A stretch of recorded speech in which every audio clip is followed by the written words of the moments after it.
Hello everyone, this is CounterYolo Gaming, bringing you another video talking about Star Trek Online. Except this one's going to be different because I'm actually not going to talk about survivability. Today I'm just going to talk about a couple of things just to get all of us a bit on the same page in terms of what's going to be coming up in the Age of Discovery expansions. I was going to do a video today, kind of like a lot of my speculation in terms of what I'm hoping to have happen in Age of Discovery. However, when I was perusing through a lot of stuff available on the internet right now, it didn't really seem adequate enough for what I wanted to talk about, for just the general things that have already been confirmed. So today, most of the stuff that we talk about in this video is just what's officially confirmed through a couple of sources. So I'm just going to try to get everyone on the same page as to what those things are. Now, generally in this video, I'll cover a couple of basic things. What we know about the story, the characters and ships that will be in the game. Well, what's available to us as playable characters. How reputations are going to change, as well as how gameplay is going to change. And then, of course, like normal, I'm going to include a TLDW at the very end of the video. In the description will be time codes for all of those, so you can easily skip to those different sections as you wish. I will also include links to the different sources that I'm using throughout this video. And so, just so that all of you are aware, these are sources that I'm using. First off is general STO Announcements available on the Cryptic website. There are a couple of YouTube videos that do cover this fairly well, but those obviously don't cover everything. Also included in this video is stuff that we learned from Star Trek Las Vegas. I'm using the Priority 1 recordings that are available from Cryptic's website for Star Trek Online, which I haven't found anyone really officially talking about in videos, as well as a couple of stuff from 10 Forward Weekly, which is a video series because that's a lot more interactive with us as the player base, available on YouTube as well as Twitch. It's a lot more active on Twitch than on YouTube. Not all stuff is posted on YouTube, so Twitch is a bit better option to kind of find those videos. Again, the links to all of those sources will also be in the description. One of the common quotes that a lot of them quoted in one form or another was that all the stuff that they've been mentioning for this upcoming expansion, or expansion parts anyway, is that these are all broad strokes, and that the broad strokes are accurate, but the specifics of what they've been talking about, hinting at, may change between now and when the expansion finally releases in probably about 2 months or so. So the first thing to talk about is what we know about the story.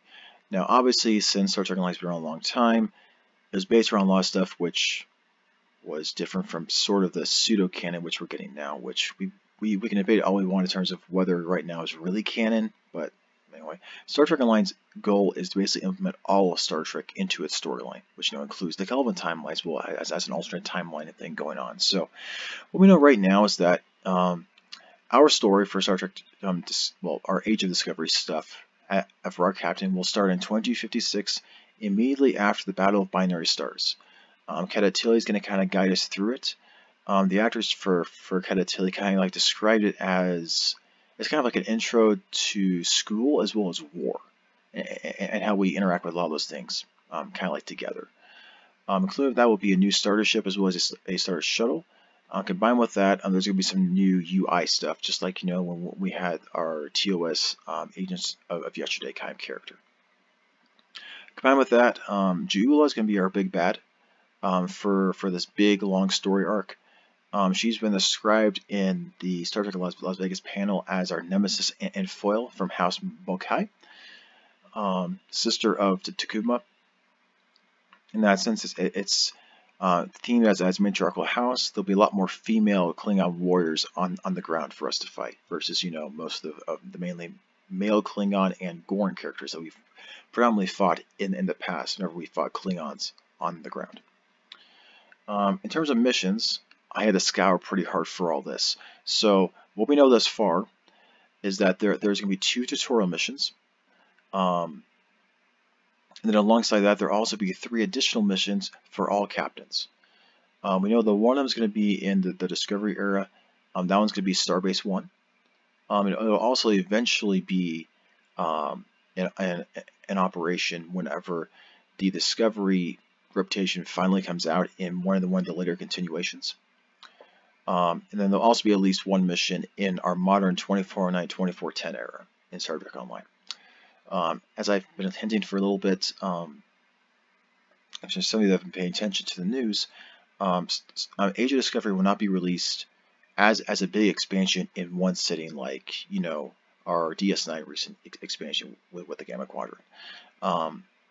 This one's going to be released in a lot of phases, which they're labeling continuations. So they'll release the initial one here in the fall in a couple months, and they'll be releasing, next continuations with more ships, a couple more missions, probably some more mechanics and things to go along with it, periodically throughout at least the next year. They definitely confirmed that it'll be at least through next summer that they're at least be planning to go through all this. They mentioned that a lot of the expansions take at least 8 months to kind of like plan and make from start to finish, and so that's kind of like at least their plan for now, is at least to go through the summer. I definitely and I think their plans to go through the summer because it's not confirmed that Star Trek Discovery is going to get a season 3. If it gets a season 3, they'll probably continue Age of Discovery and keep on going with that for a while and start to implement other Star Trek TV shows as they come out as well. One of the developers also mentioned that once Age of Discovery is kind of finalized, they'll release a new infographic, kind of like the one that's shown on this screen in the background, that implements a lot of the Age of Discovery missions into their big, gigantic timeline. And alongside that, they also mentioned that they'll be including the 12 Klingon houses eventually. Each Klingon house has special powers, aesthetics, and different starships. And so that's going to take them a super long time because their uniforms are all very, very intricate. Very opposite of what most of the TOS stuff is. But anyway. And also that they mentioned that the Klingons that you'll be fighting in the game are based upon a lot more subterfuge and clandestine like tactics for further combat. Also, just as a side note, Captain Killy is going to be coming in January 2019 as part of the anniversary event. So that's going to be something cool to look forward to. Alright, so now we'll go ahead and get into our characters and starships, because we know that's going to be a bit different too. So first off, we'll be using a Discovery Federation captain. So as I said, it'll be an Agents of Yesterday TOS captain type of thing with this great starship, several UI. As I mentioned, it'll be just like Agents of Discovery in that we'll start in the past, and then for some reason we're brought into the future. And part of this timeline is also going to go into the future as well. So that'll be interesting to think about. They also confirmed that for playable species that they'll add the new looks for Asarians and Andorians for Federation captains. I would imagine for Discovery captains as well as normal captains. And they're also going to add the new Klingon look to existing, well, they won't add it to existing Klingons inside of our normal STL missions, but they'll allow the new Klingon look for your Klingon captains.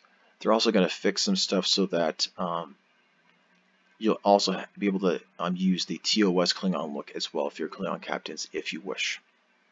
Those are the only 3 that they've confirmed, but based upon what some of the things that they said at Star Trek Las Vegas in some of the recordings, it's highly probable they're going to have other species too that they're going to be updating as well.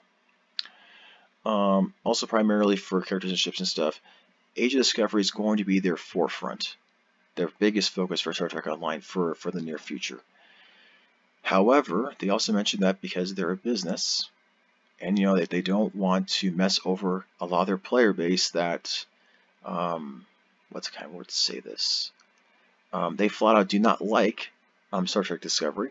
They're going to be releasing some periodic like standalone missions and things set in the 2410 plus Star Trek Online era, just to try to keep them happy too. And then also, as other Trek TV shows start to be released too, they're going to see what they can do to add those types of elements into the game as well. They also mentioned that if the Picard show retcons parts of things in Star Trek Online, that they'll try to adjust Star Trek Online to meet what goes on in those shows. Alright, so next part here is ships. They mentioned that they're going to try their best to include all the ships from the Battle of Binary Stars, so that after a couple of AOD mini seasons, that you'll be able to actually recreate that battle yourself through just playable ships, which I think will be very, very cool. The guy who represented the balance team at Star Trek Las Vegas mentioned that it's a little bit difficult to kind of like make a lot of those ships, because it's really hard to make ships that are both enjoyable to play as and play with, as well as fun to play against as well. Because otherwise they would have very easily just made Klingon ships just super easy to destroy, and Federation ships really hard to kill, and that's not really fun to play. They also mentioned that there's going to be some other starships that they'll be adding for Federation Klingon ships, as well as other ships. They most notably mentioned that the new ship, probably for the Rice event, will be something different. One of the guys in the San Francisco Weekly joked around that it would be a new Rising ship based upon Harry Mudd's father's ship in the show, but that was just joking around. They actually didn't confirm anything there. However, before Age of Discovery was announced, what was mentioned casually in one of the 10-4 Weekly videos was that even back then, before Age of Discovery was announced, the Discovery Constitution class cruiser was by a mile, like super, it wasn't even close to the next closest one. It was the highest requested ship to include inside the game. So I definitely see that Constitution class being implemented at some point during their Age of Discovery additions to the game. If I was a business person, though, I would probably suggest actually adding the mirror version of the Disco Constitution class first, before the real one, just because if it's so highly sought, they could probably wait a little bit, have the mirror one tied over, and then people still want to play Age of Discovery a little bit later too. But that's just my personal opinion. That's not any real speculation of stuff that I've actually seen based upon. That's just my personal opinion. If I was a business person at Cryptic, that's how I would probably do it. Because you just added just a little bit of extra paint to that Constitution class, and boom, you're able to have two different ships, and just have different weapon configurations and stats to it, and have it be really different ships. Alright, so reputations is also changing a little bit as well. In the announcements, a lot of us know that we're getting Tier 6 reputations. As a result, we will not initially get a Discovery reputation in this initial release in about 2 months. They also said the reputations are going to be available at lower levels, and they're going to allow this to be available through scaling to the average level. They tested this out with Swarm, the Swarm queue for Gamer reputation. At the bare minimum, you should be able to access everything at level 45, because that's what it was before the Delta Rising expansion with the raise to level 60 that existed a couple of years ago, which is close to around about the time that I started the game. I actually started the game with the mission Surface Tension, which included a revamp of Earth Space Dock. So I actually never got to experience the old Earth Space Dock in Star Trek Online. I started right after the new one came. But anyway, I do expect reputations to be available at the very minimum at level 45 for everyone when this new initial part of the expansion comes out. Possibly different parts even lower than 45 now. Other point is they're trying to get rid of the term queues for our missions that we do to get reputation marks and other awards. They're trying to change the name to Task Force Operations, or Task Force Ops, which I think is a little bit confusing because we already have a reputation called Task Force Omega. I don't know. Maybe that's just my personal opinion. But anyway, in terms of earning marks, they're also adding a new option called Random Ops, which will allow you to have more marks as well as a choice of marks whenever you do so. So like, for instance, if you, let's say you get randomly put into Storming the Spire. It's one of the lowest queued missions in the game, which it basically just gives you Voth marks. Or, sorry, not Voth. Well, it is for Voth stuff, but it's yeah, for the Voth marks in general. Spire marks. Even if you get the mission and you get randomly put into it, you can still choose any mark that you want, including Fleet, Omega, Nukara, Lucari, Competitive, whatever you want, and you get a lot more than what anyone else would really get inside that queue. That specifically wanted that queue for those marks.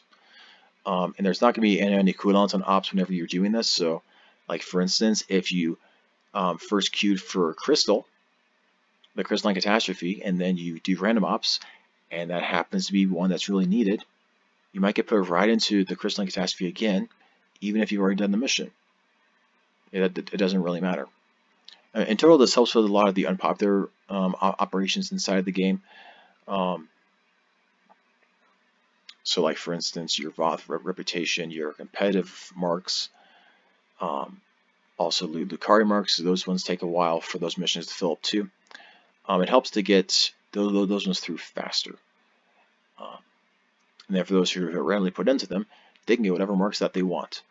And at bare minimum, hey, you get a random set of marks for a reputation that you can use just to convert to dilithium. That's always an option as well. Something that I don't think a lot of people even think about anymore, because there's other ways to get dilithium too. But anyway, regular options still going to be available for this with regular rewards. With a lot more of their unpopular ops to be used more, they're expecting to revamp a lot of the ops in terms of rewards and difficulty for certain ones based upon the community feedback that they get from a lot more players. I think most notably Lucari should get some changes, because I think it's actually kind of hard right now. Basically, if you don't have tanks in the Lucari missions, you're kind of messed over. But anyway, let's talk about gameplay. With me playing, Quark Spar and stuff, and trying to get, money and stuff. So what we know about gameplay thus far, we have account unlock stuff that is upcoming. This is probably not going to happen fully in this first release of Age of Discovery. It was mentioned by several people now that in the past, the focus in the game was that each captain was treated as a completely separate character, and that your accolades didn't transfer, your ships didn't transfer unless you bought C-Store ones or anything like that. In the future, they're trying to focus more on the account as the player instead of each captain as a completely separate player. Because they've been getting a lot of feedback because like, man, these specializations take forever to level up. Man, like our reputations like take forever to do, like unless we like do a bunch of like the red alerts to get a bunch of marks and we keep on switching between all of our players or all of our captains. And so they're trying to change it so that it's the account focus, so like accolades that you earn on one character are immediately given to all of your other characters too, or given to with a lot less grinding. Specializations and reputations should be a lot less grindy as well. They didn't specifically say this, but for the speculation point at the very bottom. But I don't know any other way to fully interpret it though. They mentioned that they would be seeing how they could implement the Tier 6 Mastery Starship Unlock to other ships in the game. Because there's already C-Store ships in the game, so what other ships could they implement? And the only ones that they actually could do would be either put that on all the C-Store ships, which would really make the player base mad, or you put it on the lockbox ships and make it so that, hey, I buy one lockbox ship, I level up to Tier 6, and all of my other characters on my account can actually use the ship now. And that would really, really help the economy inside of the game right now, because there actually are a lot of people that would be willing to either farm out the real in-game energy credits, like to buy a lockbox ship off the exchange, or to like use real money, convert it into dilithium, and get like Zen and like get a lot of energy credits really quickly that way to to get a lockbox ship if they knew that they could level up the ship and then all the characters could actually use it like a C-store ship.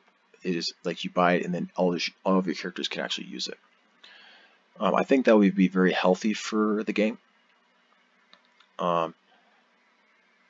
Yeah, it probably also increased the prices of ships a little bit on the exchange, because then people only have to buy one ship instead of maybe having to buy a couple of the ships like multiple times for all the characters that they're actually serious about inside the game. But I think overall that would be a lot healthier for the game overall.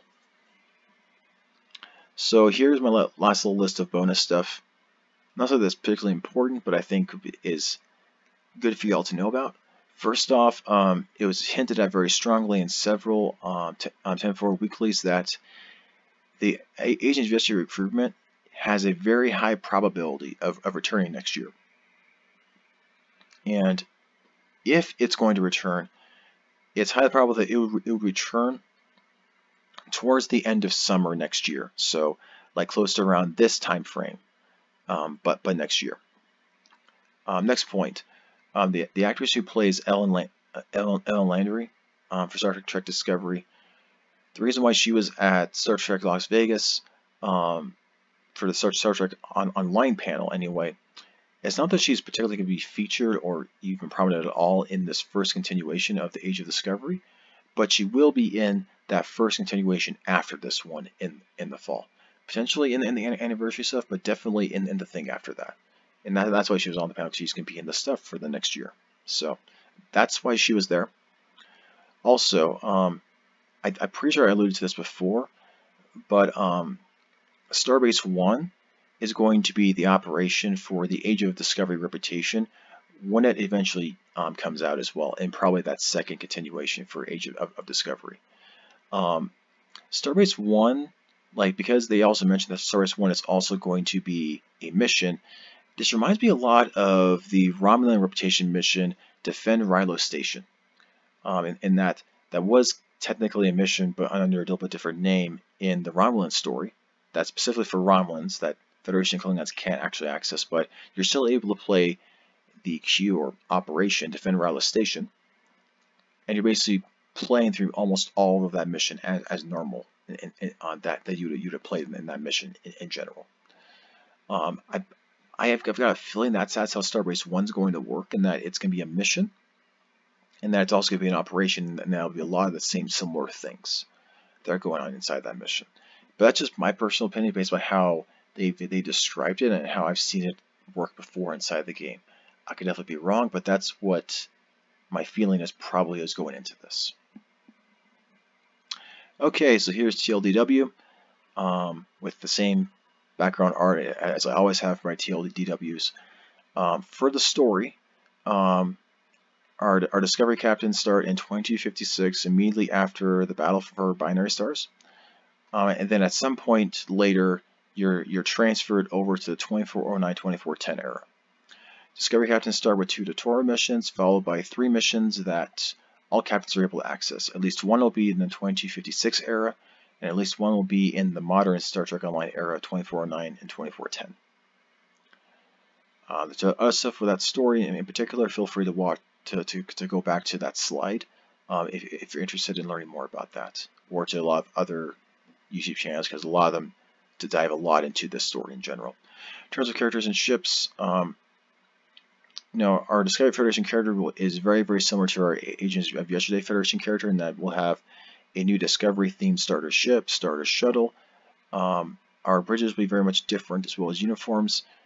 All that is made from scratch because it is a different theme entirely, as well as a different UI. Because for those of you that don't recall, the Agents of Yesterday has a different UI because it's TOS themed versus the regular Federation character. Of course, Romulan ones are a bit different too, and Klingon ones are a bit different. Discovery characters are also going to get a different UI as well. In terms of stuff in Star Trek Online, most of it will be an Age of Discovery focus. It'll eventually lead to all the ships that existed in the Battle for Binary Stars, as shown in Star Trek Discovery in that TV show, will be available eventually inside the game, so you can actually reenact the battle eventually. For an economic standpoint, From a business standpoint, they're also going to release other 2410 plus content in Star Trek Online that's not related to Star Trek Discovery periodically throughout the year as well, to hopefully keep the players who hate Star Trek Discovery playing the game still. In terms of reputations, in this first part of Age of Discovery, it's just going to be an expansion to Tier 6 reputations. There won't be an added Discovery reputation initially added. It will be added eventually, but just not in this initial iteration for Age of Discovery. The name for our queues for reputations is going to change to Task Force Operations or Task Force Ops, and they should be available at lower levels as well, below level 50. I would personally expect at least level 45, because that's the level that it was before the Delta Rising expansion, with the level cap increased to 60 and then the reputation stuff forced to go to 50. But that's just my opinion. It might even be lower than that. Also, for reputations, there'll be an option to do a random op instead of picking your own, in which if you do that, you're able to fill a lot of the queues that are harder to fill generally, and then you also get a lot more rewards for your marks for doing so, and that the marks that you get, you're able to choose your mark, even if it's a mission that traditionally wouldn't let you choose any mark. It would, because you did it randomly, it'll still let you to choose whatever marks that you actually want. And lastly, for gameplay, the game is going to be changing slowly from the focus of each one of your captains is completely separate and independent from one another, to that the account is the focus, and that like your different accolades and things are able to transfer much easier between players. This in total is going to hopefully mean that specialization reputation is going to be much less grindy. It's also potentially going to also mean that like that Tier 6 reputation for starships that the Jem'Hadar faction was able to have, and allow other factions to play the Jem'Hadar ships, that will hopefully be expanded to our lockbox ships as well, which would be super awesome. So yeah, that's really basic stuff for TLDW. Feel free to like and subscribe if you liked the video. If you didn't like the video, feel free to dislike it. Totally cool here. If you think this was a super horrible video, feel free to let me know in the comments so I can improve. Because like that's why I'm doing these videos. Like, it isn't to make money; it's just as a hobby to help all of you. So that's basically it for now. Feel free to subscribe as well if you like these types of videos. As I mentioned before, Sundays are my days in which I do a form of PowerPoint in some form, kind of like going over something that I feel is important inside of the game. And then Thursdays is when I go over a particular build that I think is good inside the game for tanks, or just a particular way to play a queue or operation or mission inside the game. Yep, that's about it for now. Thank you all for watching, and enjoy the rest of your day.